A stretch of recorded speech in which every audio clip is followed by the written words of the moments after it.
Hey everybody, welcome to another episode of Jukebox Zeros. I'm Leo. I am Pat Rick. And we kind of don't want to waste too much time here with our tomfoolery because we've got some very fantastic guests here today who came a bit of a distance. So what do you say we just get the apology section out of the way right quick? I'm sorry.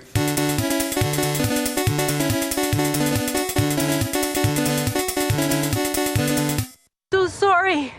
So you got anything to apologize for, Pat? Because I got a doozy. I want to apologize for reading the lyrics to that Machine Head song in the last episode. I do not accept your apology because you have nothing to apologize for. No, the world needed to know. The world did need to know. Perhaps I did do the world a service, but if you were that guy is in his mid-50s. I mean, easily, if not 60. And he's saying that stuff. Yeah. Pussy-ass memes. My apology kind of ties into our guest that we have. I think it was like the Leonard Cohen episode, I think. I said I took a trip over to Troy, New York, and I think I called it a dump. That was out of line, and they dragged me for it on social media, rightly so. You were canceled? In my defense, this was February, and no place looks nice in February. Yes, I was canceled very briefly. Congratulations! It's a liberating feeling. Yep, this proves I'm a person. I've been canceled. Yeah, and I gotta say, cancellation, it feels creamy. It sure does. Like a fine moisturizing lotion with aloe. Like a Jergens. Not like a Jergens, something more expensive and bougie that you get from like Bed Bath & Beyond or something. Yeah, exactly. Does Bed Bath & Beyond have lotion? A lot of it. Thank you, a disembodied voice. That's not a disembodied voice at all. That's our guest who traveled all the way from upstate New York with recovering from and coming down with colds. They're real fucking troopers today. Please give a warm welcome to From the Rock Candy Podcast, Ashleigh and Maggie. Hi. I have no idea what your last names are, but that's fine. It's like Prince. Oh, we're Prince. I like it better that way. Yeah. Thank you for driving all this way out here. No problem. I will say we do rag on Massachusetts a lot. Understandably Maggie, so. Maggie, I believe it's pronounced Chassamoosets. Sorry. Yes, you're correct. I'm sorry. We do rag on Chassamoosets a bit. So I suppose your dig on Troy is... It's fair. It's deserved. We deserve it as well. I mean, Fair Troy enough. is not for everybody. It's for us, but... Everything all evens out. I will say, though... That's karma. Our saying is enjoy Troy, so I mean it's kind of in the name. Yeah, You have a choice. It's a demand. It is Yeah. the demand. Also, to be fair, I was only in Troy for like literally one night for a convention gig. So maybe if I had gotten the chance to like actually get the tour, I could have found like the artisanal donut shop or some shit like that. Yeah. No, that closed. Oh. Well, Like it legit, it closed. that's the Albany one. No, they had one in Troy. It closed. Of course it does. Oh, boy. Nighthawks is there now.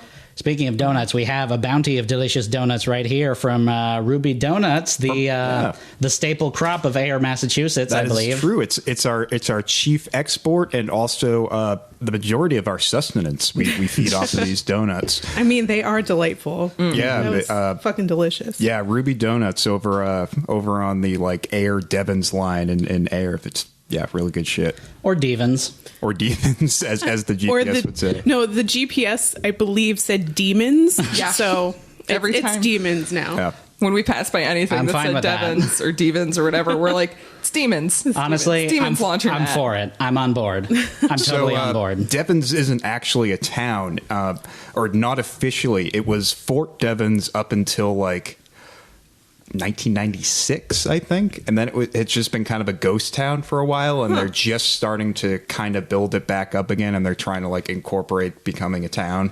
And then they were again. like, you know what this needs? Donuts. And demons. Demons love donuts. Yeah. I mean, Those yeah. little goblins. I like that you guys are also inadvertently answering every question that I had driving in here. Like, Yeah. oh, I wonder if Ruby's Donuts is any good. And also, why is there Devons? Is it A or is it Devons? I don't know where we are right now. Yeah. Listen, I am a Neshoba Valley connoisseur at this point. I've Yeah. been here for 3 months, and I know it all. You're a historian at I'm this point. practically a native son. You should just be the governor. You're like the Neshoba equivalent of Fritz Weatherby. That's the one. That's a joke for literally only me. Sometimes you got to celebrate those little jokes for yourself, though. Treat yourself. Treat yourself. Treat yourself. So, without any further localized in jokes, what do you say we get to talking about this album a little bit that we're doing today? Sure. Okay, so that seemed a little bit. That seemed a little trepidatious. We have to. I mean, Alrighty. So I would hope that I don't have to introduce you to the artistic output of Madonna Louise Ciccone. I don't know how to pronounce her last name. Ciccone, thank you. Ciccone. You have to do it with the hand. Ciccone. There. You sound She's better Italian already. now? I thought she was British. Mamma mia. She became British later. That Italian She first, was British later. naturalized, yeah. Oh boy. Anyway, since her debut in the 1980s, she has been cited as a driving force in pushing the boundaries of contemporary pop songwriting, as well as what it means to be a female performer in mainstream pop music. Madonna has been acclaimed for seamlessly reinventing herself over the course of her multi-decade career while maintaining total control over her image and artistic integrity. She's frequently the sole writer and composer of much of her most famous tracks, which is kind of a rarity nowadays. Her music videos and live performances have often attracted controversy for enthusiastically embracing female sexuality, toying with and deconstructing gender roles, questioning religious dogma, and more. And as if that wasn't enough, she remains a massive commercial success, having sold over 300 million records worldwide, while holding the current record for best-selling female recording artist of all time in the Guinness Book of World Records, as well as the most successful solo artist in the history of the Billboard Hot 100 charts, with a record holding 12 number one songs on the top of the charts, in addition to 46 songs topping the dance club charts. She's been a major influence to the likes of Britney Spears, Christina Aguilera, Kylie Minogue, the Spice Girls, and innumerable others. Madonna's output during the 80s and 90s rank as some of her greatest commercially and critically, but her transition into the aughts was somewhat rocky. She had scored a huge hit with her 2000 record Music, which focused heavily on dance pop and was produced by French producer Mirwais Ahmadzaï. Then came 9/11. The 2001 World Trade Center attacks really drastically changed the mood in America towards the bleak and paranoid, which only worsened as we went into the Iraq War. Many citizens, Madonna included, began questioning the country's direction, and as such, she wanted to express her outlook in a new album. The ensuing ninth album was 2003's American Life, which once again paired Madonna with producer Mirwais and was conceptually based on the social and political turmoil happening in America under the first term of the George W. Bush administration, touching on themes of identity, consumerism, and more. Critics were not on board with it. American Life earned polarized reviews from a wide range of sources, was derided as having weak, hollow, and overall boring songs which had little to say, and frequently focused not on American culture but on Madonna herself. In a particularly negative review from Stylist magazine, Ed Howard said of the record, "For once Madonna has stumbled not because she reached too far, but because she didn't reach far enough." The record to this day is considered a low point in Madonna's career, but we're here to decide if that reputation's deserved or not. So, for better or for worse, we're listening to American Life by Madonna. Yeah. Sorry. We're sorry. Sorry. Are we going to have to come back and do an apology section? Oh, yeah. Do you need us to come back next week for apologies? We'll do it. No, Pat and I are the only ones that need to feel guilty. That's fair. We bear the burden. Yeah. Do you guys have any prior opinion or experience of like Madonna and her discography just in general? Yeah. Well, we did a couple episodes recently on Madonna, and your history would have been way better because we spent way too much time on her. Oh, boy. Yeah, it was... It's hard because when you start talking about the beginning of her career, you're like, yeah, oh my God, I totally support you. And then once she got into the new millennium, Y2K, man, it messed everything up. I mean, like, she didn't get the upgrade. No, she did not. She was the only one affected by Y2K. It just fucked up everything for her. Like, it's hard. I just don't have the same respect for her anymore. I think she's problematic. I appreciate that she wanted to do something a little more political and a little more, shall we say, woke, I guess. But she can't do that, I guess, because it just doesn't work for her. It was just a huge flop. I mean, it certainly didn't work here. Yeah. To be sure. I mean, we'll get into why that is once we actually get into the tracks itself. Yeah. Yeah. So that seems like an invitation to just really start diving into it. Should we just get into it? Yes. Let's All right. do it. Let's listen to a Madonna album. Right. This is the I think second time I've listened to a Madonna album all the way through. Right. You were telling me about that before our guests arrived. Yeah. What was the other one? The other one was 2008's Hard Candy. Rather, I almost said Rock Candy. Check out Rock Candy wherever podcasts are found.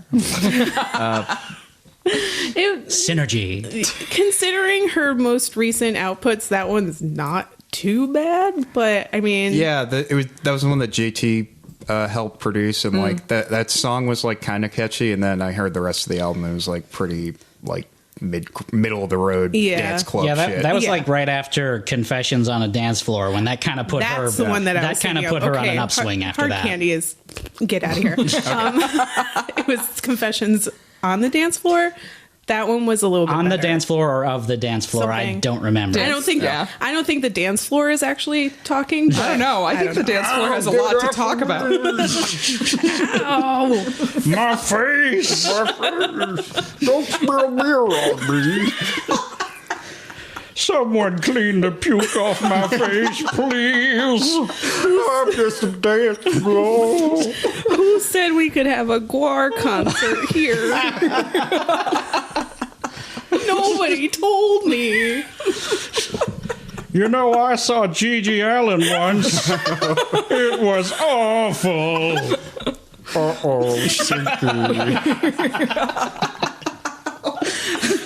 See, this dance floor has a lot to talk about, guys. Seriously, she should think listen to it more. Yeah. That might have been a Oh, more boy. interesting album, to be honest. TBH. I personally have never heard an entire Madonna album. I will cop to liking like a couple of tracks on and off, but on the whole, my knowledge of Madonna is pretty surface level. Yeah, I Yeah. would say I'm in the same boat. Oh, see, like, I loved Madonna growing up. I was a big fan. I really loved, like, the Immaculate Collection, because I would listen to that on repeat since it kind of had all the hits on one place. Yeah. But, like a Prayer, I grew up on. Oh, and yeah. True Blue was like True Blue. my jam when I was a kid. I Both loved of those Cherish. were like super critically acclaimed records, too. Yeah. Right. From Yeah. that time. Yeah. And they're still considered like some of the best of all time. Yeah. And I'm not even gonna lie, I did like her late 90s stuff, like Ray of Light and Frozen. I liked that stuff, actually, yeah. when she started to get a little Yeah, spiritual. I I'm like, remember really liking Frozen, actually. Frozen is actually a really good song. And you know what? Good video, too. There's actually like a really good remix of Frozen by this witch house group from Sweden called Valhall. That is just a fucking jam right there. Yeah. I have a soft spot So for partial credit. I have a soft spot for the song that she did for the Austin Powers movie, Beautiful Stranger. It's not bad. Yeah, It's not a bad song. I don't know bad. if I think that was co-written, but yeah, that's a good track. My favorite thing Madonna has ever done, back when they were having like those live 2008 concerts, there was one that took place, I want to say maybe it was Brazil, but she started doing her song La Isla Bonita, and then had as guests Sergey and Eugene from Gogol Bordello just rushed the stage God. and just started playing along, and they turned it into a mashup between that and their song Leila Palatute, and it right. was Ooh, there we so go. fucking rad. That's pretty amazing. It's still on YouTube if you want to look it up. It's fucking great. Oh man, that is pretty rad. All right. Good job, Madonna. But then you made this, so Yeah. I feel You like must answer for your Not- 2003 social Not commentary. good. I feel like for everything that Madonna does really well, there's always something she does right after it that's terrible, and like they just cancel each other out. She's chaotic neutral for sure. oh yeah, but in the worst ways. Yeah. Boy.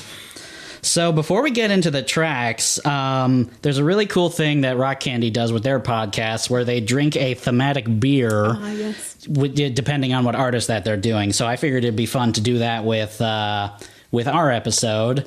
Which would have been great is there's actually an IPA called Madonna, but the only liquor store I could find that has it is all the way in Connecticut, and I'm not Nope. driving all the way to Connecticut Oh to go yeah, get it. here you guys have your liquor store and your beer stores together, right? Or is that Your just a Connecticut packies. thing? Right. Yeah.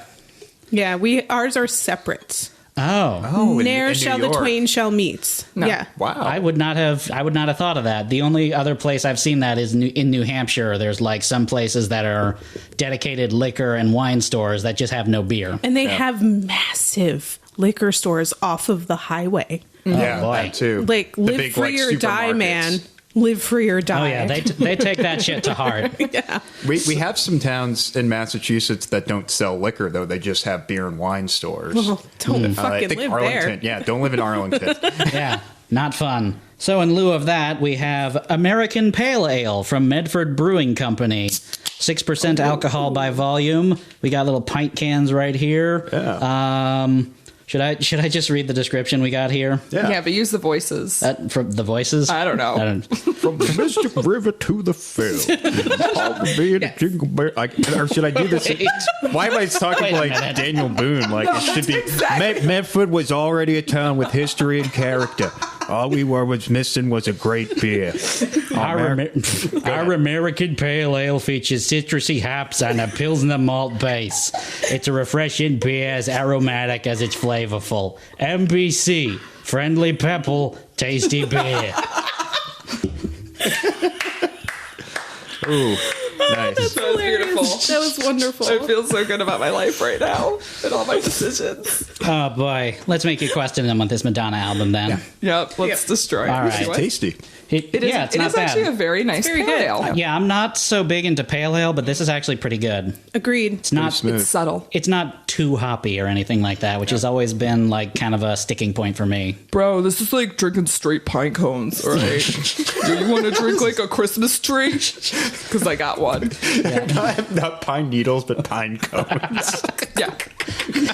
You guys ever like chewed on straight hops? That's what this shit is. It's fucking delicious.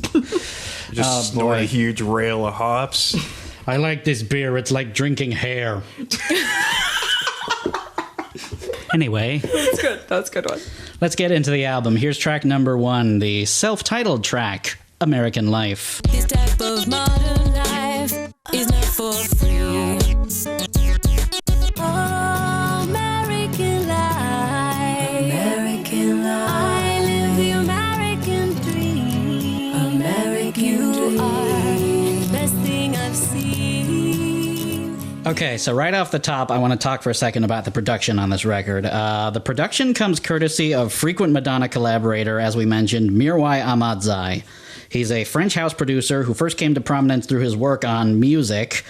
He also co-wrote much of American Life with Madonna herself. And from just the surface level listens of the album, you can tell that Mirwais has a very distinct aesthetic throughout the folktronica production that melds highly synthesized instrumentation with folk arrangements. It's a sound that was initially touched upon on music and it's kind of expanded here.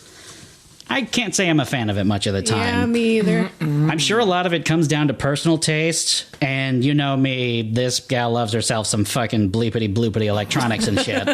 Same. The combination of the two, however, with the buzzy acid synths just seem to clash a lot of the time, though. Yeah, I feel like this kind of production could work, just not with this guy. Like, he's not the one to do it. Somebody else needs to try.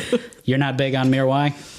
Not really. And I don't really know his repertoire other than what he's done with Madonna, but what I've heard of his collaboration with Madonna, not a fan. I get what he's trying to do. I absolutely I get the science behind what he's trying to do. I don't like how it's executed. There's something about like how the and I remember they did this on a track off of Music, I think, where there's like an acoustic guitar line and then it just like cuts out and then starts over again. Yep.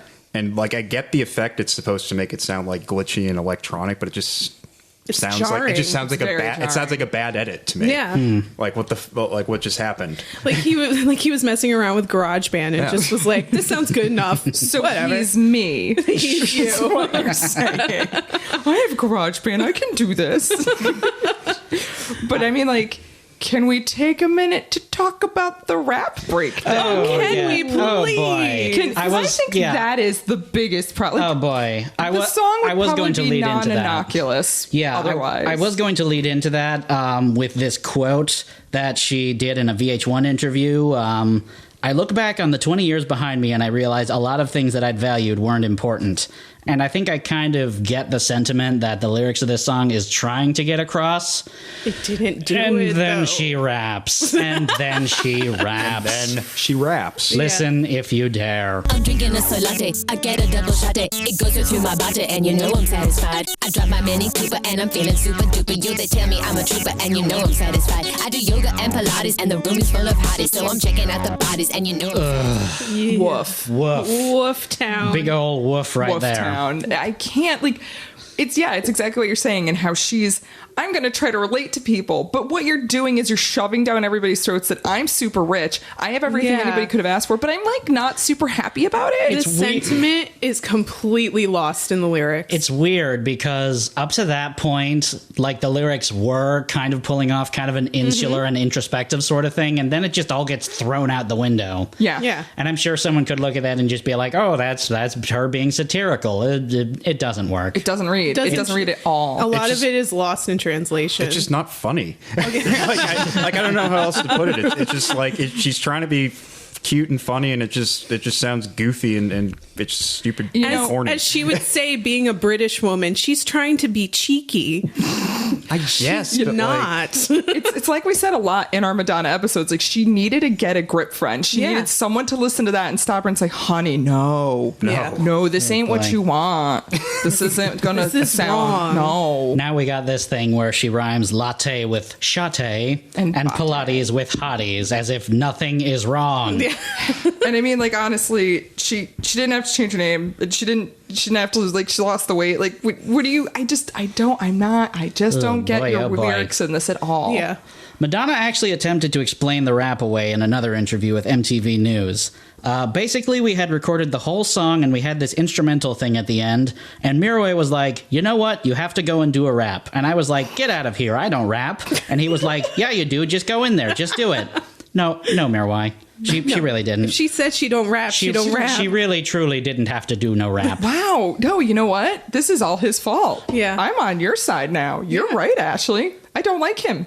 Yeah. And did you know this? Have we already cracked the code? Yeah, the code is this guy right here. Are we seeing the Matrix code like right there as we speak? Yes, I believe Ashleigh gave me whatever color pill you're supposed to eat. Yeah. I don't know which one it was. I don't know. That you're supposed to eat? Pills. You eat pills, You right? eat the pills. Why eating You them? put it on a plate with a fork and knife, and you take little slices. Yeah, It's future food. Captain Lou would have something to say about that. It just expands in your tummy, and then you're good. Like one of those little magic growing sponges. Yes, that's what the Matrix was about, right? Yeah. Okay, yeah, I knew it. Did you guys know the story behind the music video for this? Sort of. I mean, I only just sort of did like a very surface level read on like its whole thing, but it did kind of land Madonna in some hot water because of the Iraq War. Well, yeah, because initially, and here's what kind of stinks, because I think this would have read better. She initially made a video that was like going to be footage of war and Iraqi soldiers coming back and how messed up it is turning everybody. But like then something legitimately thoughtful. yeah, it did get a lot of flack back for it because people are like, "Oh no, you can't be against the war." And I get it, it was 2003. So instead she just did a terrible video of her in some weird outfit in front of every flag. She turned the thing into a fashion show at one point. Yes. As if like she was trying to make a statement on top of another statement. She was really digging her heels into this, and I don't know why. She went all in, and nope, no payoff. No payoff at all. she went on to what though? Exactly. I mean, what is the message? So she went because she has to express her extreme point of view. That money can't buy you happiness. Okay, that's fine. No one has ever said that, Pat. Britney Spears already touched upon that in Lucky, 2000's Lucky. She already touched upon those themes. It's 3 years later. Britney did it first. She absolutely did it Which first. probably really chuffed Madonna's puffs. For certain. Oh, yeah. I mean, probably not. Was that the year that they made out, too? No. Was that 05? They made out after this came out. Yeah, I was going to get to that when we get to another track. Yep. That actually kind of ties into that. Teasers. Should we maybe go on to track number 2 from here? Sure. All right. Here's track number 2, titled Hollywood. Shine your light now.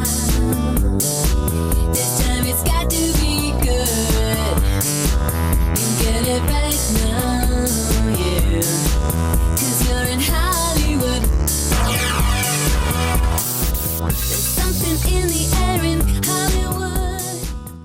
This sounds nothing like Marilyn Manson. I'm very confused. Hollywood. No, I think I mean Hollywood. Okay, sure. I mean, this one feels slightly more catchy than American Life, but I actually kind of like this song a little bit. See, I wrote in my notes just snooze beats. oh boy. Yeah, it's Snooze beats. You can put this on when it's late at night and you need to fall asleep, and It's a good sleep song. it's good sleep. It's got a nice like So you can rhythm sleep to dance? it. It's got a rhythm and you can sleep to it. I feel like the Snorcore. I feel like the folktronica thing works a little better here than it did Yeah, on I the was last just gonna track. say that. And it's another track though where it feels like she's trying to say something profound, but it's just not like, because the ultimate message here is that Hollywood is fake and shallow. Okay, well, but yeah. you're part of Hollywood, and Right. you're doing nothing to say you're not. So why are you commenting on Hollywood in this way, which is the disconnect that I get from this song? Well, yeah, and that was actually my problem with the previous track too. So what is this the message that she's trying to convey? I'm still lost. Is she trying to be like, is she overtly admitting that she like used to have problems with materialism, but now she's like, She's working on it. she's admonishing it, but then she like kind of walked that back and made it into a fashion statement too. Like, That's the materialism that it's she like was some kind of admonishing weird in the first place. It's like some kind of weird post-irony thing that's just not connecting. yeah, like Yeah. That's exactly what it is. It's exactly just she's going to keep trying to push this message of, hey, commercialism, materialism, being really rich, these are bad things. But also I'm really rich and I don't know how to deal with it. and buy my album. Also buy this album. which means like that message comes completely out of left field. So of course nobody's gonna believe it. How much was she charging tickets to her fucking shows? Right. Like at that point, I mean, she's probably still charging that much at this Absolutely. point. And I think- mean, fucking TD Garden show, it's gonna be like just in the high hundreds. absolutely. When I think too, because she's trying to make political messages, but she's not at all. Like she's saying how, oh, I don't like the Iraq war. I don't like what Bush is doing. But all you're singing about is how like, oh my God, but I'm so materialistic. And I'm like, War, what? am I right, guys? Like, I don't know what she just doesn't have a clear path. And I'm like, okay, I'm just going to pat you on the head, Madonna. And tell you Something's to wrong, keep doing guys. Because I don't know what it is. Yeah, It's a like- lot of things are wrong, and like they her- have been wrong since. Her message basically boils down to war, but what are you gonna do? But what are we going to do? I mean, you know, I'm right. Like, just make a song about voting. Yeah. Yeah.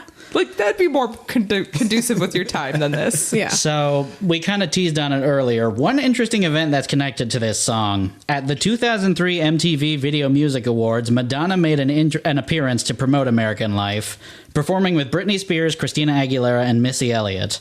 At one point, Spears and Aguilera appear from a giant wedding cake performing a cover of Madonna's hit 1984 song, Like a Virgin.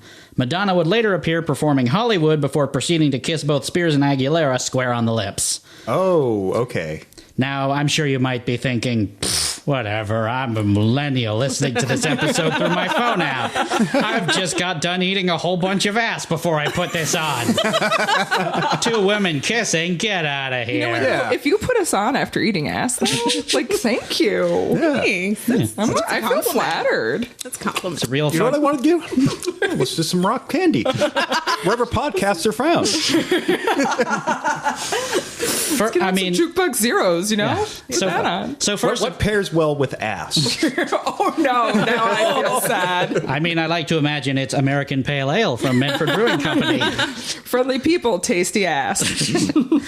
Now, Like corn. to any of those... Woof. To any of those millennials that might be listening, first off, don't forget to brush your teeth later. Mm-hmm. Secondly, this was a huge deal in 2003, which is kind of crazy to think about. Like, there was legitimately a huge effort to put out that, like, marriage was only between a man and a woman in the Constitution. And that was just a little over 15 years ago. Yeah. There was I think, around the Bush years and like kind of in the early 2000s, I want to say there was like heightened homophobia around that time. Oh, for sure. Like, because we were kind of coming out of the 90s, which was like very liberal and like very sort of, earthy, crunchy, progressive. There was still some kind of undercurrents of homophobia and transphobia going on, but everyone just used that. It was like, oh, it's a funny joke. Yes. Yeah. It was way more of a joke than like a necessarily like, oh no, bad. It was like, ha ha ha, gay people are funny. Right. Yeah. People still said gay instead of stupid. Yeah. Yeah. Fucking Ace Ventura. Anyway. Ooh, yeah. Ooh, yeah. Now, of course, we have equal marriage rights, and now LGBTQ folks are gradually being shut out of being able to find jobs, housing, health care. Cool. This hasn't gotten better. I mean, little bits? Kind of, and then no. How about track number 3? Wow, we just made our song really sad. Moving on. Maybe this will make us happy again. Donut? I need a donut now. Yes. Oh, yes, by all means. Really quick. Oh, yeah? So, wait. Madonna kisses Britney Spears and Christina Aguilera. And, like, she writes this song about Hollywood, about how, like, Hollywood's fake and vain and shallow. Like, it doesn't... And then does something fake and vain and shallow to get attention? Yeah, right. This is why this album doesn't work. Because everything you're fucking saying, you don't fucking do it. You're a hypocrite, and I just hate her more now. Oh, boy. Wow. Oh, man, I'm getting a little Our huge. second Madonna episode was like, why is she doing all of this? Where is your get a grip, friend? What happened? You know what I'm kind of wondering now? Like, no one ever asked what Missy Elliott thought this whole time. She was right there on the stage with them. I'm pretty sure everybody forgot Missy Elliott was there. I'm sorry, I have donut in my mouth. This is that good content that they're listening to. Yep. Yeah, you can't get this on whatever Mark Maron's podcast I forgot the name of was. WTF. Yeah, he doesn't eat. Yeah, that man, he just funny. smokes. Is that why he's so angry? He needs more donuts. He should get some Ruby donuts. From Demons, man. He weighs like 120 pounds, soaking wet. He's Mark Maron. Skinny, smoky old Mark bastard. Maron. Lil's here. Come on the podcast. We'll feed you Ruby donuts and we can review Love Beach. I have cats. You like cats? Yeah. Oh. You can bring more cats. You can bring your cats too, because I know you like your cats better than other people's cats. Yeah. Just in case. Just in case. I just want to acknowledge the stealth frisky dingo reference that Ashleigh just made a second ago. Yes. Which one? Wait, I did? Cat party. Oh, man. That was completely by accident because I don't watch Frisky Dingo. I say it all the time. Well, partial credit. Thank you. Welcome to our doom. And on that note, here's track number 3. Speaking of doom. Track number 3, titled I'm With Stupid. But now I know for sure that I was stupid. Please don't try to tempt me. It was just greed and it won't. I'm sorry, I'm so stupid. You are so stupid. Oh. Guys, it turned out I was the stupid one all along. Hey, we so stupid. Guys, Shyamalan. Anyway. So this is Madonna's Red Pill song, I guess? Oh, boy. This is Madonna's We Live in a Society song. This is Madonna's Wake Up Sheeple song. That's all I got. Oh my God, she is a sheeple. I'm like having a really hard eating time. a donut. So I do not like this song at all. No. Nope. The hook it's based around is really annoying. The folk part is very frequently overwhelmed by the tronica part of it. Ooh. And the lyrics are really, really dumb. My notes just say someone taught Madonna about electronica in all the wrong ways. Yeah. It's not a good song. I'm not liking the thus far on track 3. I'm not a big fan of the production, and I think this one has like some really bad offenders of like there's like some weird vocal manipulation that happens, I think, in this song where it like stretches out her voice. Yes. Is it this one or was it I think Hollywood? so, because there's just like one part where she just holds on I for just such a long time that it had to have been like processed or something like that. I'm like, just because it can be done doesn't mean it should be done. Right. I guess. I didn't like this song, and the lyrics really stood out and were very embarrassing. Yeah, I mean, really, throughout the whole album, she's kind of hitting Crimes Against Autotune to almost like Will.i.am levels. Well, this was the era of the auto-tune. Yeah, but just because you can, doesn't mean you should. Well, I think there was some like tete-a-tete between Mirwais and Madonna about the usage of auto-tune, because like he didn't want to use it as much, but she wanted it to be more of a dance type song, and I don't know. It's crazy, though. You can kind of tell where it's like, you know, there's like opposing ideas of where it should go. All over. And once again, I kind of get what she's trying to do. Because, like, the whole of American Life as an album is supposed to be a rejection of her material girl sort of image. And this song sort of gets into how anyone can fall into the trappings she fell into. But it's just so badly written, though. Yeah. But like, there's literally a part where she just says everything is stupid over and over again. Yeah, it's hard to listen to. Like she's 12. It's just hard to believe anything that she says on this album. Like, yeah, it's very disingenuous. Yeah. Coming from her. All right, let's move on to track number 4 then. Yeah. This one titled Love Profusion, whatever that means. Okay. I have lost my illusions. What I want is an explanation. And the love profusion, you make me feel, you make me know. And the love direction. So I'm just going to go out and say up. it. What? What? I'm just going to come out and say it on this one. Kind of like this one a little bit. It's okay, but yeah, after a while, it's a bit of a snooze fest. So my thing is, I listened to this a couple months ago. It was the first time I listened through it the whole time. Uh-huh. And then I had all my notes, and I was like, you know what, let me listen through it again. So I listened through it again 2 days ago. And second time around, I found myself much more bored. Oh, yeah? The first time I was like, this is... I had more reactions. The second time, it really just fell into the background for me. But I will say that on tracks like this and a couple others, the Madonna plus guitar combo, yeah, that works. It's not acoustic guitar. Yeah. Yeah. The whole, even if she is playing it. Yeah, the whole kind of folktronica thing. Playing it. I mean, this one I feel like goes a little heavier on the folk than the tronica, and I feel like it works a lot better than some of the other sort of attempts at it. This was the first track that made me not want to claw my ears out. And I think it was at worst boring, but at best like listenable, very tasteful and listenable. Yeah, I could hear this on like The River or something like that. Yeah.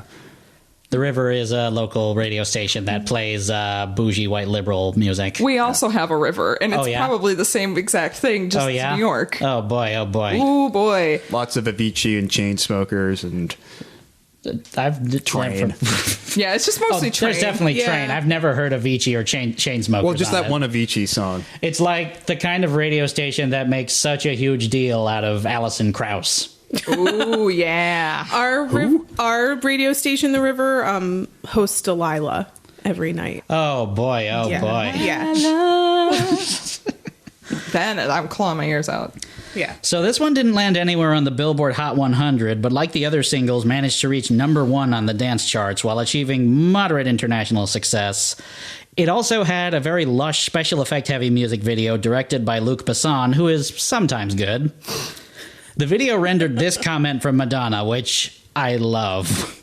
There are a lot of special effects. I talked to things that weren't there, which is what you do when you're doing green screen or blue screen stuff. There's going to be a lot of fairies dancing around me. Isn't that exciting? I always have a lot of fairies dancing around me.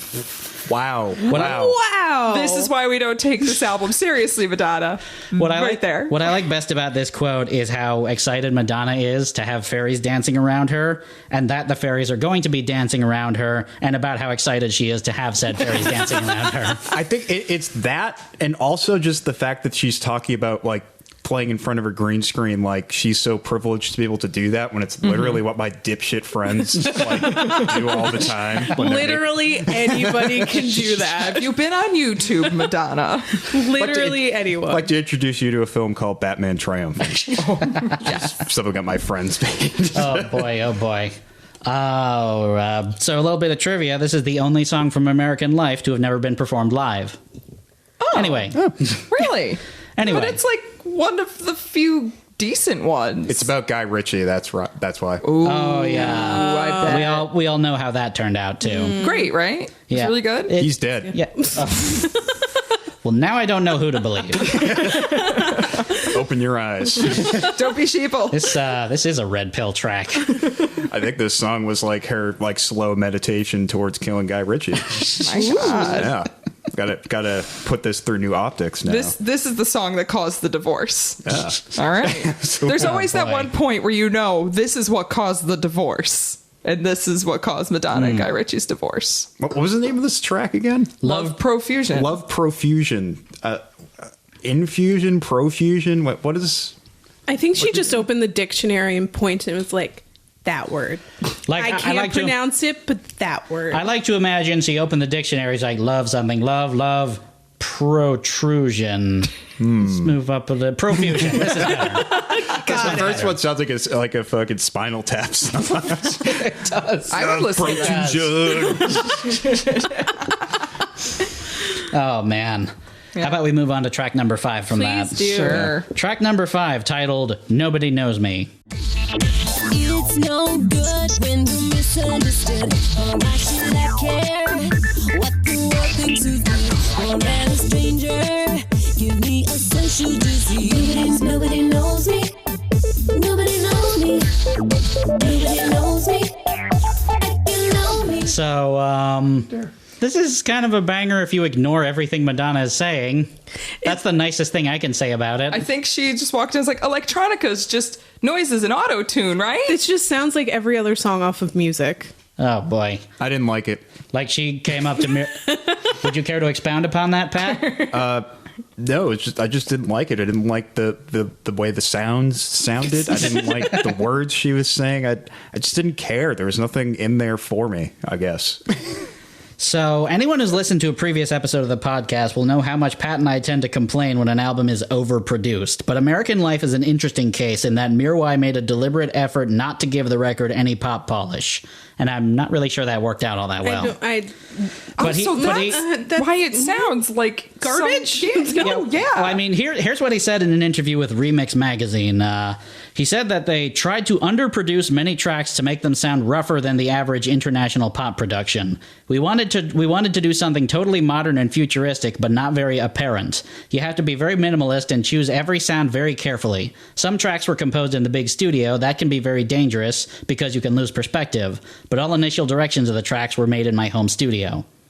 And that's nice. That's an excuse. That is such a fucking excuse. You guys do not want to give Mirwais any legroom, do you? No. Fuck this guy. It's totally possible to make a minimalist electronic album. Of course, totally. It absolutely is. We've heard it done. Fucking Kraftwerk did it in the 70s already. But not that I'm thinking that this album should be anything like that. But I don't know. You can just you just pan and compress things the right way, and you can get a lot of fucking sonic energy out of 3 instruments. I don't know. That's just a cop out. You can make it sound smooth, Yeah. and decent, and still a little bit gritty. Yeah, this isn't gritty. It's just unfinished and not good. That's exactly what it is. That's a good way to put it. Yeah. All right. On that note, how about we move on to track... Or do we have anything else to say about this? I don't know. I think at this point in the album, this is where I was like, oh, is this forever? Is this whole album? Is it just this? After a while, I was like, there's another one. Is this what ennui tastes like? Yeah, this is what ennui feels like. I said tastes like. It could be both. but what then, it smells like. But then they threw in a twist. A twist, you say? A twist. A twist. They were like, oh, bitch, you think this is what we got? Here you go. And I was like, all right, you're right. Maybe that ties into our next track number 6, titled Nothing Fails. When I get lost in space, I can return to this place, 'cause you're the one. Nothing fails, no more fears. Nothing fails, you washed away my tears. So this song makes me think that they've just been picking all the wrong songs to open this album with, because this one is fucking great. Yes, I really like this song, actually. Up to this point, every single song has been co-written by Madonna and Mirwais, but this one, and I think this is why I like this so much, it features songwriting credits from British songwriter Guy Sigsworth, who whatever, but here's the part that does it for me. It also has a songwriting credit by British singer-songwriter Jem Griffiths, otherwise known by her stage name, Jem. And I fucking love me some Jem. Yeah, I don't know a lot of Jem, but the couple songs I do know, I'm like, oh yeah, that's good. It even make me overlook the cheesy gospel breakdown at the end there. Yeah, you know what though? I feel like it worked, and this really harkened back to like a prayer. It harkened back to early '90s Madonna when she started to get more sincere with like Rain, or This Used to Be My Playground. It had more of that mature, thoughtful sound. I'm like, they should have taken this song and built the album off of this song instead of building it off of American Life or some other garbage dance song. That would have been a really good idea. Yeah. And the whole just Madonna with an acoustic guitar and a really good melody is all they really needed. And then they could have made the background the dancier, more electronic part instead of making the electronic part the main focus and then throwing in random acoustic guitar that didn't make any sense. There's like kind of a pattern I'm noticing here so far that throughout American Life, every time Madonna makes a song intended to be like this big statement or commentary, she completely whiffs it. And then when she just tries to be, open and earnest like this song, it kind of works. No, it really does. Imagine that. Yeah. Just, you know what? It's fine, Madonna. Don't try to sing about someone else's life. Sing about your life. Not everyone has to, have a big statement song or something like that. Yeah. Not everyone has to be... Sometimes your statement is just how relatable you are, too. Right. Yeah. Not everyone has to be Rage Against the Machine. Right. And actually, yeah, you're right. Because this song, I could relate to it. This was one of the only songs on the album I listened to. I'm like, I can put this to my life. Yeah, exactly. Oh, look at that. Look at me relating to Madonna. Oh, look at she's just like us. She is just like us. She goes to Pilates. She rides on buses too. I thought the song was fine. The production just made me think of Everlast for some reason. And oh my God, it does. Oh no, I hadn't thought of that. It. I was waiting to mention that name the whole time because he really kicked off folktronica as far as I'm concerned. You were just sitting on that. You're like, I can't wait to say it. Everlast. Dropping that Everlast, Bob. Sorry. And then he left. Someone's got to say it. Good night, everybody. Thanks for coming on. You guys got anything to plug? There goes Pat. There he goes. Goodbye. Pat's getting on a bus that just pulled up, and now there goes an airplane that the bus just drove onto. And the airplane just flew into a spaceship. And the spaceship just exploded. Oh my God, you're back. Yeah, just parachuted in. For you. There was a huge explosion in the sky. Did you see it? Yeah. You think that'll make the news? Probably not. Probably not. No. That's fine. This is fine. Oh, good. Oh, good. The body double is dropping now, and it's going to fall into that ditch. And there we go. I'm dead. Wait. Hang on, Pat. I faked my death. Wait. That was happening today. Hang on. Did you think the news story was going to be Patrick S. Berry dies in spaceship crash? Not there's aliens among us? You thought that was going to be the headline? Let's prioritize. I mean, the people want to know whether or not. Well, sure. Don't bury the lead. Tom DeLonge just proved that aliens exist, okay? That's true. If anyone was going to prove that, I'm glad it was him. I really think that the credit here is misappropriated, but that's another story for another podcast. I'm sure Tom's just going to be happy that people are talking about it. All he did was post videos on YouTube. That's all he did. He didn't prove anything. That's all you need. It's another The burden of proof is on you guys now to debunk it. To debunk Tom DeLonge, who will probably somehow get us killed for doing it. I don't know. When Tom DeLonge left Blink-182, all I got from that story was the worst singer in Blink-182 has left. Oh, I mean, sick burn. Where are you? And I'm so sorry. He's terrible. A really good Tom DeLonge, though. You should just moonlight as Tom DeLonge. That should be my side gig, just Tom DeLonge. Yes. He sounds like he should be like in an orphanage choir or something. It's a hard knock life. So I'll just close out our thoughts on Nothing Fails by saying this song even warmed the cold, unfeeling, icy heart of Robert Christgau, who called it out as a highlight in his review. That's right. I saw that. Robert Christgau doesn't like anything. No. I loved like going to his Wikipedia page, or they show a picture of Robert Christgau like making.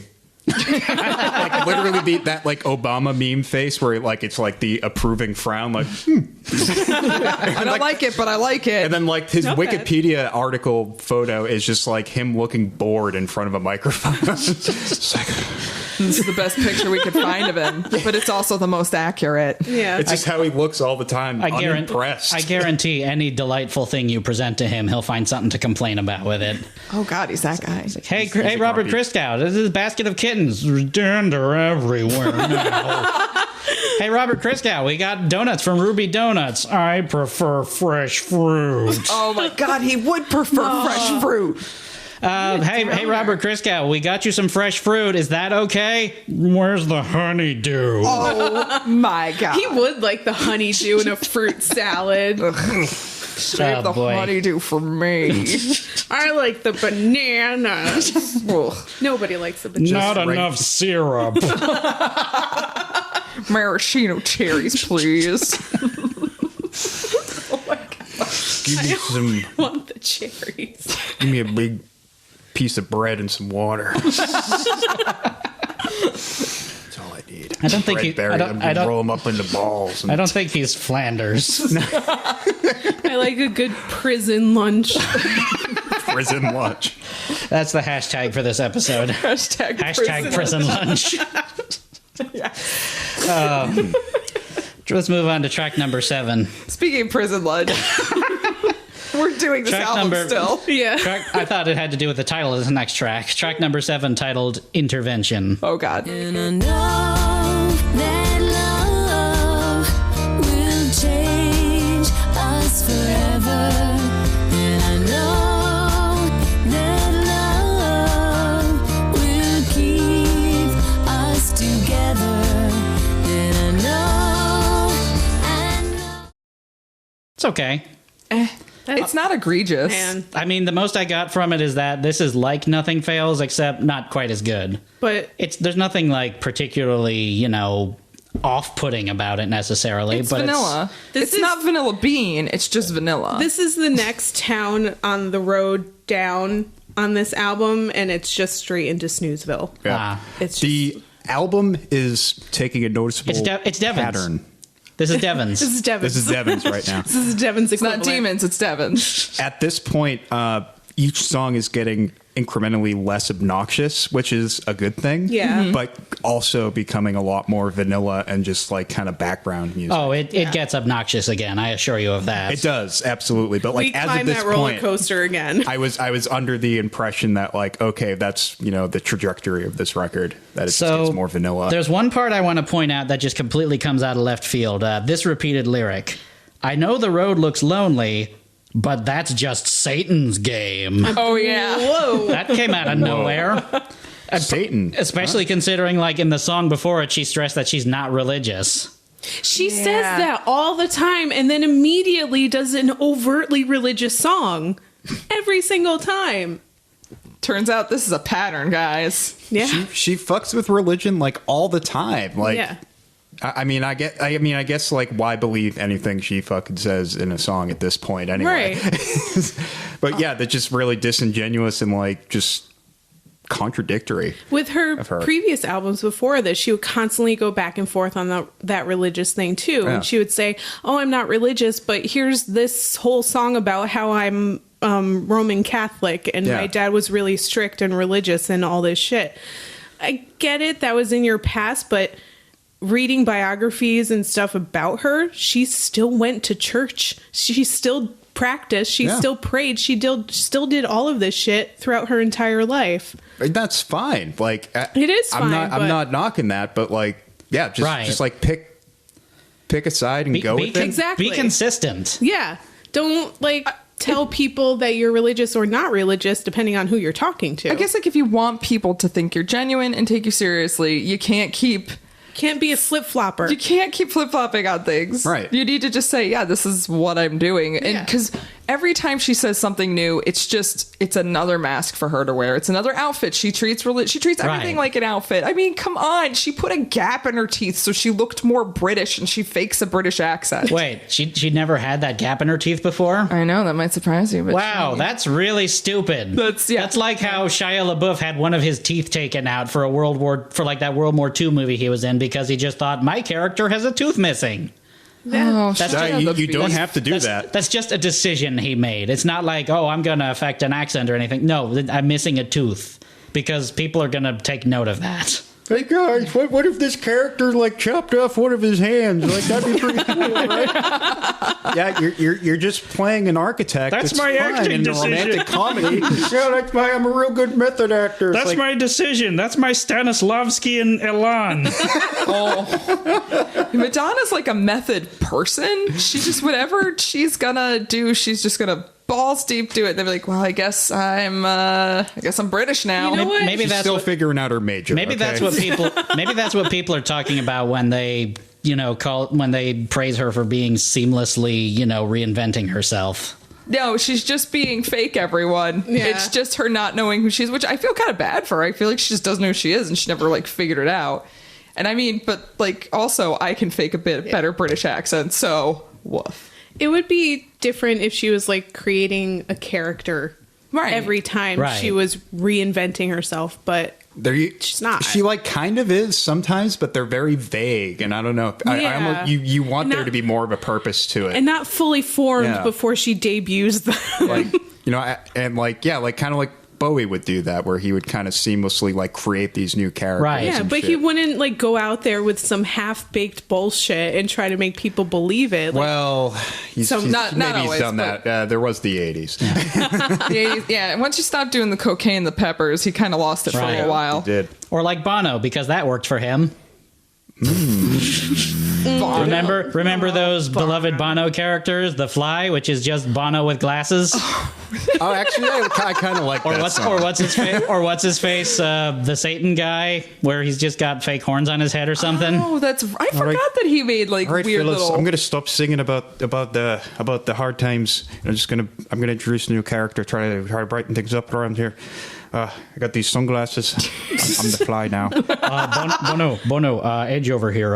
When have we ever done characters? Oh, we're doing it now. This is a new thing. Okay. Well, I see you. Okay. Yeah. Also, you're the Edge. Let's have a talk. Also, who wants to go rummage through Enya's garbage? And it's can you all get out of my fucking garbage? Bono, get me my fucking garbage. I join you guys, but I gotta go shop for pedals. I'll see you in a week. See you in a week. Well, the dotted eighth just doesn't sound right on this one. Let me try another one. Do I want this big muff or this big muff? I could get them both. Two muffs. Ray Wilson here. Just get a regular muff. When'd you get here, Ray? Oh, I just showed up. That happens sometimes. I'm not even sure if I'm alive sometimes. Ray Wilson. Ray Wilson, everybody. Excellent. Made it back for season 3. Yeah. We thought we'd left him at the smell cave. We did, but he followed me. He fucking followed me. It took him a while, but he figured it out. He did the Sideshow Bob thing and just sort of clung to the bottom of your car. That's exactly. No, he hid in one of my boxes and Yes, because he's collapsible. He's very collapsible, yeah. And he just kind of popped out one day. It took him a couple weeks though. But he still did the thing where he just hatch. He still did the thing where he just kept walking around getting hit by rakes though.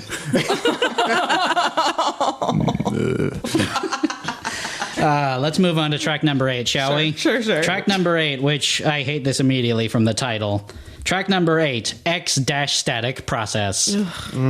Jesus Christ, will you look at me?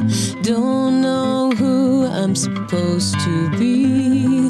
Don't really know if I should give a damn when you're around.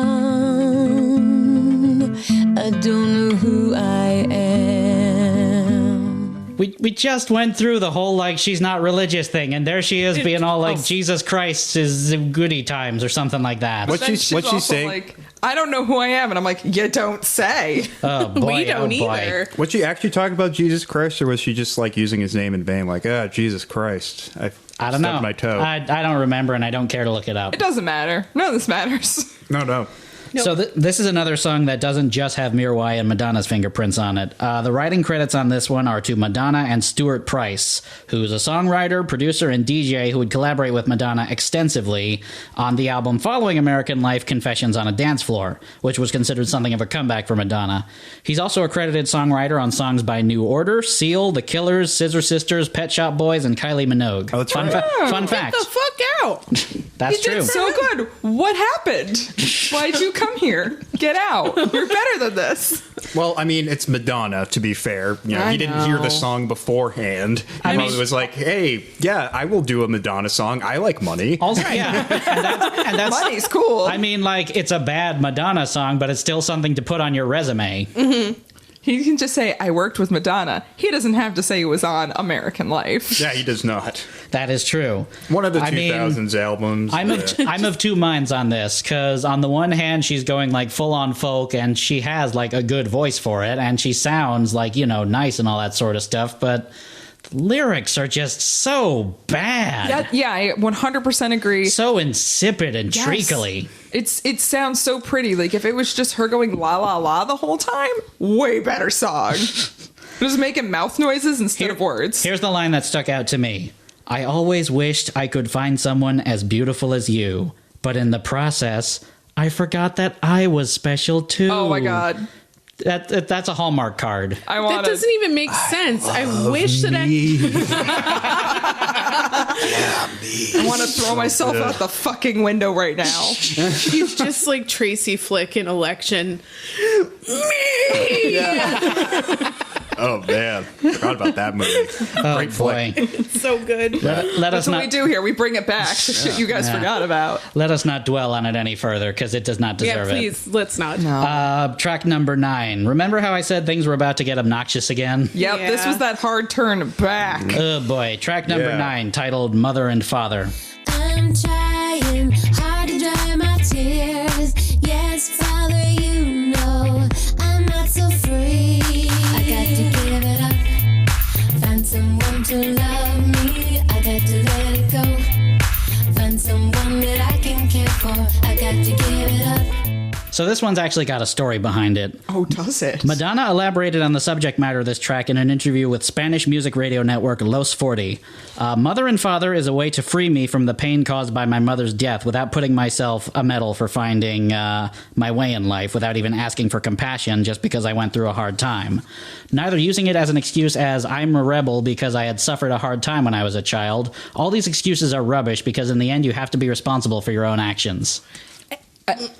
That's certainly an explanation. Don't break your arm jerking yourself off, first of all, Madonna. So let's start there. Secondly, she's like, I don't want a medal for this. No, you just want everyone to spend so much fucking money on this garbage album. Just get therapy, Madonna. Be like a normal person and get therapy. Not to completely, throw the mood of this into the gutter, but when you said, like, don't jerk yourself off, immediately I just started picturing just in my head this a commercial using this, with the part that, like, based around the part where she goes, I got to get it up, and then the announcer just comes in and said, ask your doctor if Cialis is right for you.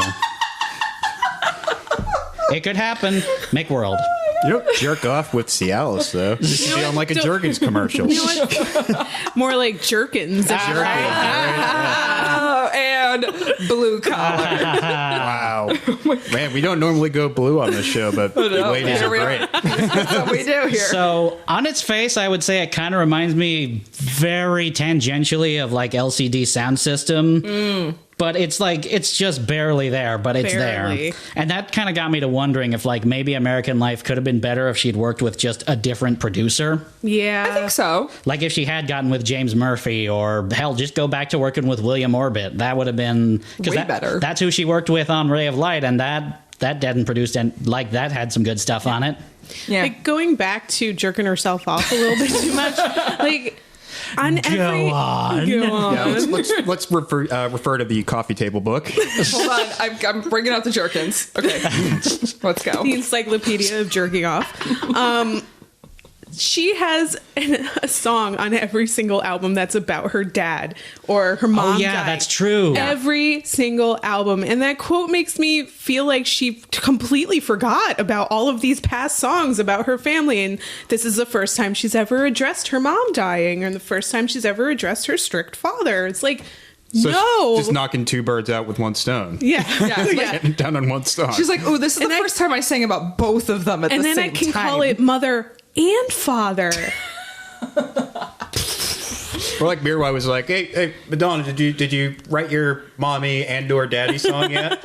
Turns out I wrote both. I wrote in one song. I mean, I wrote one song. I did. I'm a chimney sweep. Every British person's cockney, right? Not just Madonna faking her accent like fucking Dick Van Dyke. Yeah, exactly. So she's fucking sweeping chimneys and dancing on roofs. Hello, Giuseppe. I'll pay you Tuesday for a tomato a day, I will. Hey, step in time. Madonna as the Artful Dodger. So, what I will say real quick, on our last episode, we were talking about Jonathan Davis because we were doing the Korn album. Oh, yeah, The Path of Totality was our last episode. And the idea came up that, like, the record label is basically forcing him to keep on, like, you know, reliving all like the memories that he clearly like bases all of his songs off of, and that got me to wondering if like they're basically doing are they basically doing the same thing to Madonna, just like you gotta have your daddy issues song on there. Absolutely, check that box. But at the same time, I feel like Madonna has enough of her own creative control. Oh, that's true. Yeah, that's true. I think that's kind of like what she milks her cows on, is that I can do what I fucking want because I'm goddamn Madonna. Yeah. So I think if she wanted to say no, she could, but I think if anything, she's forcing herself to relive all of this shit for every album. Oh man. Well, she's figured out that it's marketable. I mean, exactly. At the beginning, you know, at the beginning of the day, she's always been a fucking capitalist, a ruthless capitalist, like material. Which makes this fucking album so stupid. Well, that's just it. I mean, Che Guevara beret aside, oh my God. I can't even begin to tell you how fucking stupid that is. But like, I mean, that was her kind of. My impression from the beginning was like, you know, it was female empowerment, but through like, you know, breaking through the glass ceiling and becoming like a rich bitch, basically. Yeah. And like that was her whole thing, and now she's kind of like realizing that, oh, maybe this wasn't the most mature way to approach female empowerment, you know. But she's kind of like backing away from it. But yeah, it just sounds disingenuous coming from her for that very reason. Yeah, you know, you say like that, it's like, yeah, she had this sense of entitlement of like, yes, I did build myself up from nothing and I did the hard work and now I get to just bask in it and I can like, oh, look at you little plebes, like I don't have to pay anything back. Right, exactly. Like, put back out the good in the world that you absorbed, and she doesn't understand that, despite the fact that she's practiced how many religions at this point? Yeah. And I'm not denying it's like it's just, you know, just in a nutshell, it's just I got mine, fuck you, just you know, right there. Exactly. And I'm not denying that she's done some super important shit, and she's been a undeniably important force in the industry in general. I think it's time to step aside. That doesn't mean she can't be a problematic person. I think it's okay to say we're disappointed in how she handles that power. Right. Yeah. She does not handle it responsibly. Yeah. Disappointed. Absolutely. So before we move on to the next track, there's another rap. Yeah, she raps again. Rap-a-tap-tap. She raps again. Mother died when I was 5, and all I did was sit and cry. I cried and cried and cried all day until the neighbors went away. They couldn't take my loneliness, I couldn't take the phoniness. My father had to go to work, I used to think he was a jerk. I can't. My dad was such a jerk because he had to like work to support us. I completely forgot there was like that section with those pauses and no. Like after that, when it was just like lyric, immediate cutoff. Banana, like banana, booty, banana, booty, booty, booty, booty. It's like she was thinking about, what do I say now? It's like a whole section just based around that one part from that one Flight of the Conchords song, Hip-Hop-Topotamus and Rhinoceros. It's like, they call me the Hip-Hop-Topotamus. My lyrics are bottomless. I like this song because it hips and it hops. Like, it hops a little more than it hips, I would say. Yeah. That's where you want to get your hip-hop from. White women in their 40s. Yup. Take it from a white woman in her 30s. This is where I'm getting my inspiration. Oh yeah, she got cred. Now let's tarry no further and move on to track number 10. Yeah. Track number 10, titled "Die Another Day." I'm gonna keep this secret. I'm gonna close my body now.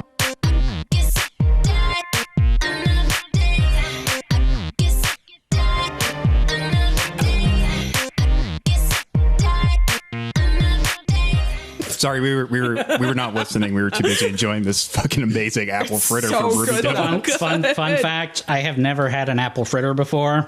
This was the jam. This was a good first apple fritter, definitely. This you is never a good forget your one. first. This is a good one to break your apple fritter virginity. Paul Hollywood would shake your hand if you made this. Ooh, yeah, no, it's I'd real. shake Paul Hollywood's hand. You'd shake more than his hand. I would. What? He's a dick. Oh yeah, he's an asshole. But still, he likes jerkins. All right, very true. So, "Die Another Day." This track kind of sticks out like a sore thumb, doesn't it? Well, because it wasn't intended for this album. Clearly, right. This was part of the 2002 James Bond film of the same name. Let's tack it on to the second to last track, because that's where a track like this fucking goes. Yep. This is not a folktronica song. This is a Fisher Spooner style electro clash song. Yeah, it's not good. I kind of like it. I kind of like it too. It's a guilty pleasure song. Especially compared to the rest of the album. I'm going full Bugs Bunny no meme on this. No. Oh no! It's not a good song. It's a guilty pleasure song, but it's fun, and I like it. And I have it on my phone. Sometimes I play it in my car when I'm driving around because it's a fun little song. No. I mean, you got to at least admit it sounds more like a Madonna song than the other ones, and like the other ones just sound like, oh, here's Jewel discovering Ableton for the first time. But also, oh my god. You can tell that there's like a very distinct difference in the production from the rest of the album and this song. Like, it's very clean. It actually sounds good. So fresh, so clean. Yeah.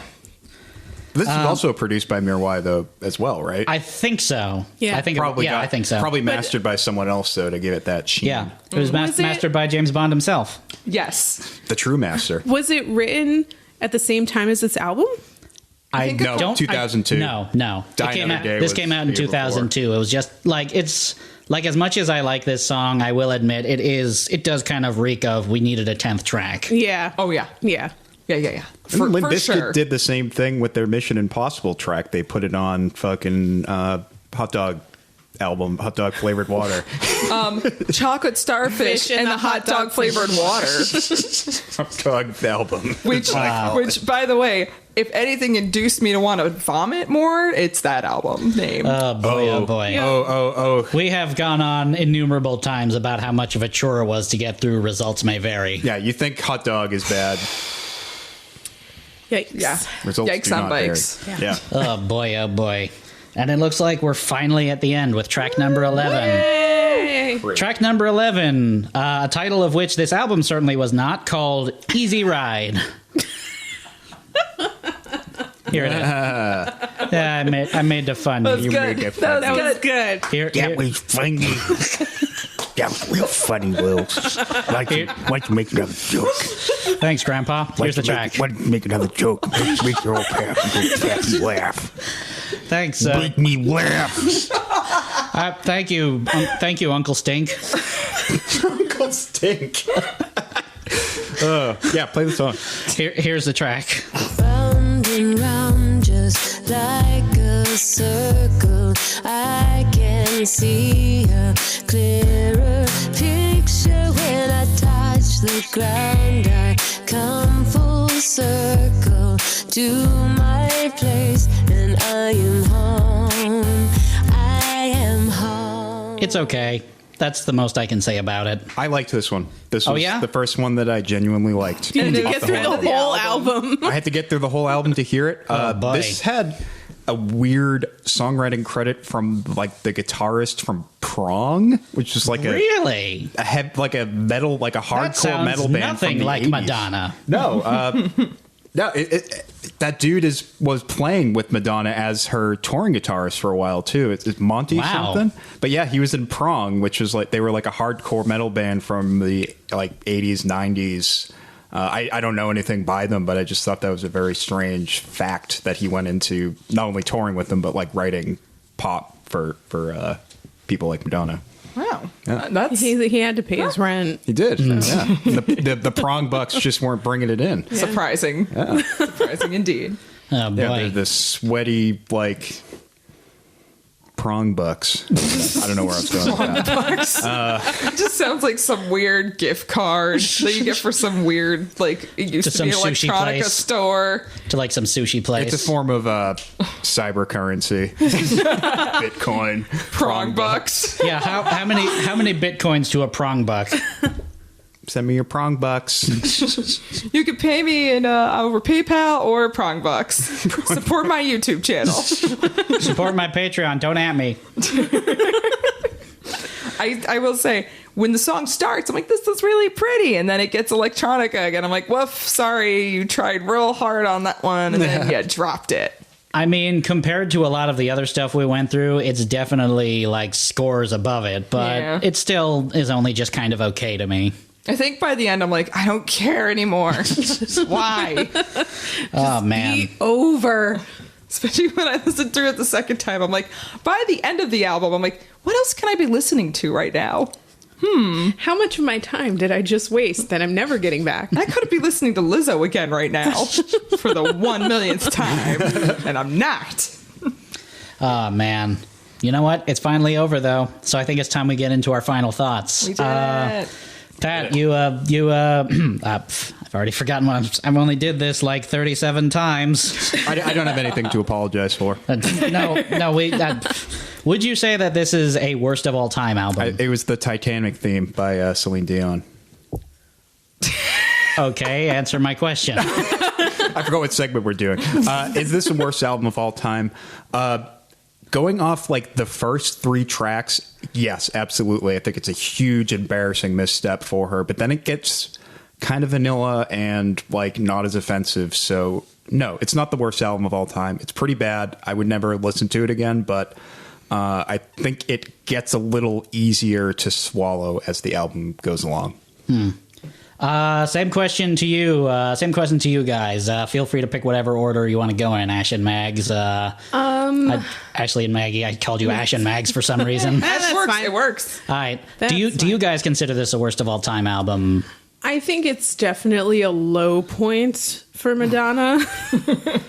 I mean, musically, it's a low point because she personally has other low points that we won't even get into. But it's not the worst album period of all time. I've heard so much worse. But it's definitely not her best effort. She could have done a lot to make this actually a decent album, and I think she fucking dropped the ball, like, hard.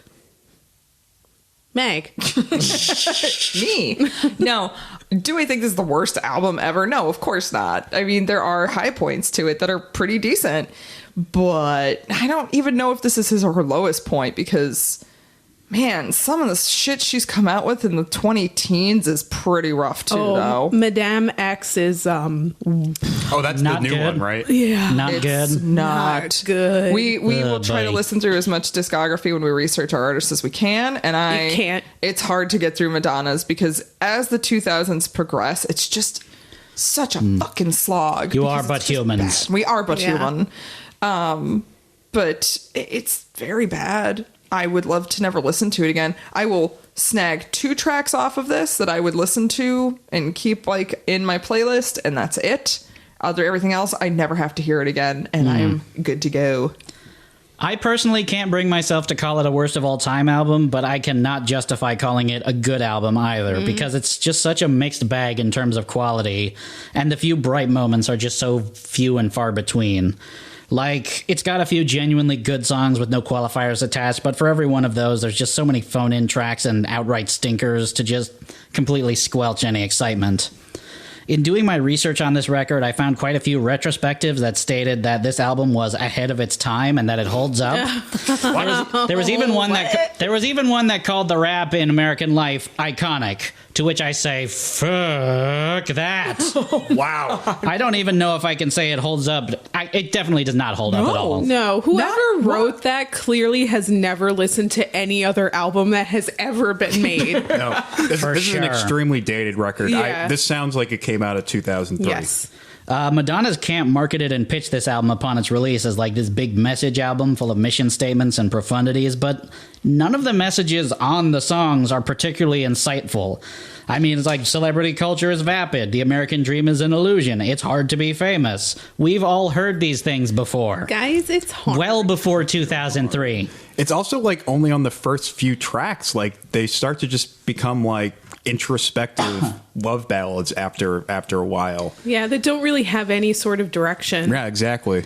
I mean, it's pretty clear from the lack of success of this album that, you know, the Bush era definitely didn't want to hear this message, but I wouldn't say that this message really holds any water now either. No. It missed the mark then, and there's no mark to be hit at this point by it. No, it was extremely shallow and just like, you know, it could have been thought of at any time. Like there was nothing really about, besides the production, like that reminded me of 2003. There was no like genuine connection to the shit that happened in that time frame. Do you have a favorite or least bad track on this record, Pat? Yeah, I'm gonna go with Easy Ride. Like I said, that was the first song I genuinely was okay with.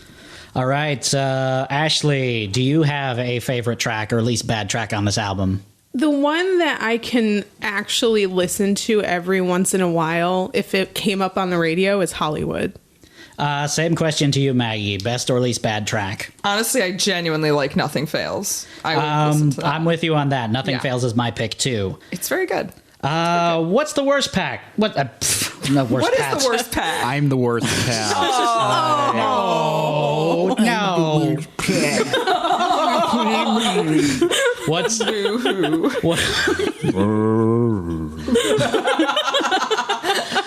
the worst track, Pat? I'm gonna go with the title track. It was just really embarrassing. That song sucked. I can't really we've discussed it. It's terrible. Ashleigh?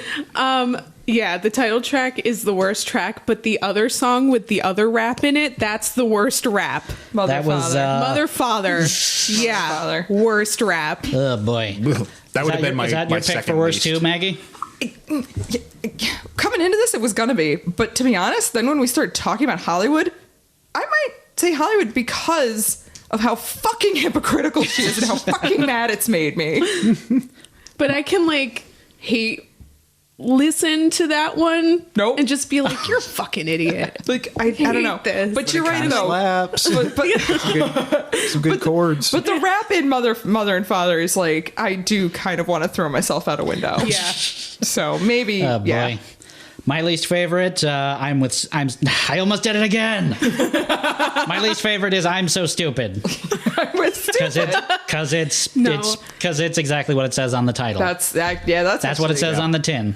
Yeah. You know what? You should call it I'm with Stupid, because when you're listening to it, you are with Stupid. I suppose so. Madonna's the big stoopy. You big stoopy. Dum dum dum. I'm just mad that like this is on my Spotify history now, and people are going to see that I listened to this. I feel disappointed. I can't believe they haven't canceled my account yet. Thing. Yeah, with all this shit I've listened to. Pat's Spotify account is a lost cause. It's a wasteland. My like algorithmic playlists are just they're fucked. Oh no. Yeah. Oh man. Let's suggest all of these other horrible bands for you to listen to. Have you heard of new metal? Oh yeah. Oh no, because I've been listening to Korn. Yep. Oh god. Don't you love what our podcasts have done to our Spotify algorithms? It's the only reason why these bands are still getting paid is because these shit music podcasts are coming back. You know what? You're welcome. Yeah, you're shitty welcome. Bands. Yeah, you're welcome. You're welcome, Trapped. Where's our the only reason anyone listens to you. Where's our royalty checks? Yeah, I'm waiting for Where's that. our comped tickets? Sit down, Trapped. Yeah, Billy Idol. I fucking sat and listened to all of Cyberpunk. Oh my god. And I would buy the floppy disks if I could still find them. Oh man. They couldn't get CDs, but they had floppy disks. They're like, boy. I want to get CDs for this because it's the future. Well, Billy, we don't have any CDs, but we got these floppy disks. They're pretty cool. They're like the same size as CDs.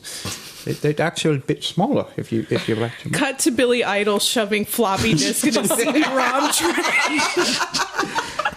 These ain't floppy at all. Right, let's see how this works. Don't do it right. That sounds pretty cyberpunk to me. Sounds pretty cool. Let me get my microphone. Oh god. But he probably did think it sounded really cyberpunk though. Oh man. Yeah, he was just chilling in that apartment, fucking Kicking floppy disks into CD-ROM drives. Thank you so much for being on the podcast. This was a long time in the making. Yeah, seriously, this was great. This was a hoot. Thank you so much. Yes, even though you made us listen to American Life, we have been delighted to be here. Yes. Do you guys have anything you would like to plug? No. Plug your dang podcast. Plug your podcast. Who brought you Oh here yeah, for? we have a podcast. I have a podcast. Can I be on your podcast? Yeah, we have a podcast. It's called Rock Candy Podcast. You can find us on all the things you find podcasts on. Apple, Spotify. I don't usually do this part. I don't know what I'm saying. Stitcher. Apple Podcasts, Google TuneIn. Play, Stitcher, Spotify, TuneIn. I don't know. And What do the people listen to their podcasts on? I don't know. Their phones. Listen here on your phone. We're on your phone. We're in the phone. Because we're in the phone. You can also just visit our website, www.rockcandypodcast.com, and we have the episodes right there. Yeah. So there you go. That's Very also cool. Yeah, if very we have been cool. so unhelpful up to this point, that is the most helpful thing I can add to this. Yeah, Go- check them out. They're a lot of fun Yeah. to listen to. And Go- like you go- guys kind of just you go through like an artist's whole discography, or you Yeah. kind of have like just random Go check out musical the, artists that you focus on. Go check out the Now album reviews. Those ones are my favorites. We get real tanked on those ones. Yeah, you have to. And they're so long. They have like 25 tracks, and we go through every single one. And it's a real jump back into 20 years. We always pick one from 20 years prior, and woof. Yeah. Oh, We're boy. hitting the 2000s next year, and Boy, oh boy, it's a doozy. Oof, oofa doofa. you know, I do have to say, to give Madonna, I guess, a little ounce of credit is the fact that this did come out in 2003. It looked like music was just real bad from like that point for like Smash Mouth, probably like what, guys. 6 years or something. Oh, Smash for sure. Mouth. For sure. There was a rough period for like between 99 and 2005-ish. Yeah. That pop music Yeah. was really stinky. It's just real bad. Yeah. So I mean, she didn't stand much of a chance. Yeah. Have you got anything you want to plug, Pat? Let's see. We're in late October now. Right. Yeah, I don't know. I got a few shows coming up. Vos is playing a show with actually your band, Surprise Party. That's right. We're playing at the Jungle with Dead Trains and Witch Cake. Yep, and that's not till December, though. it's not until December, and I said I was going to check which date it was, and I already fucking forgot to do that. it's like the 13th or 14th. The Is it a 14th, Saturday? the 14th, I think. It's a I Saturday. think it's the 14th. And then Butterscott is playing a show at Once. And Smell, I believe, is going to be hopping on that show as well. Just need to get confirmation from the whole band. Very nice. But yeah, that's happening December 17th at Once Ballroom in Somerville, or Once Lounge, rather. As for me, the Prodigy charity tribute that I helped put out, Jilted Generations, with like a bunch of other electronic artists, that's still up. Go find that. All proceeds from purchases of it will go to the National Suicide Lifeline. And I just put out a single a while ago for my new dark synth pop project, Fatigue, called Pageantry. Go look that up if you care to take a look at that. If you like a good tune. If you're a fan of like The Knife or Priest or Trust or like those kind of bands or something like that. And that'll do it. Our theme song is Sunny Day by the band Froggy and the Friendship. You can check them out at froggyandthefriendship.bandcamp.com. If you got an album you want to suggest to us for review or would just like to leave us some feedback or comment, email us at jukeboxzerospodcast@gmail.com. You can find us on Facebook at facebook.com/jukeboxzerospodcast, on Twitter at twitter.com/jukeboxzeros. Find us, rate us, review us, and subscribe to us on Apple Podcasts, Stitcher, Spotify, or wherever podcasts can be found. Or you can check out our archive main page at Spreaker.com/show/jukebox-zeros. Jukebox Zeros is a production of the Zero Science Network. For more great podcasts, go to zero-science.com. And that about does it for this episode of Jukebox Zeros. I'm Lils. And I'm Patrick. And remember... What? I didn't have anything prepared. Good night. Go away. Bye.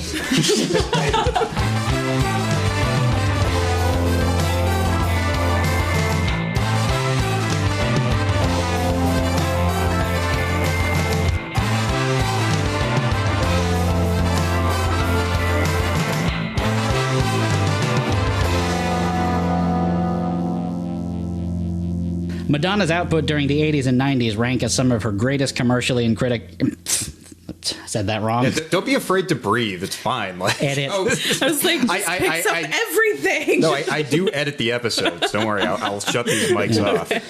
Madonna's output during the 80s... Guys. Just kidding. That was me. Proceed. Zero Science.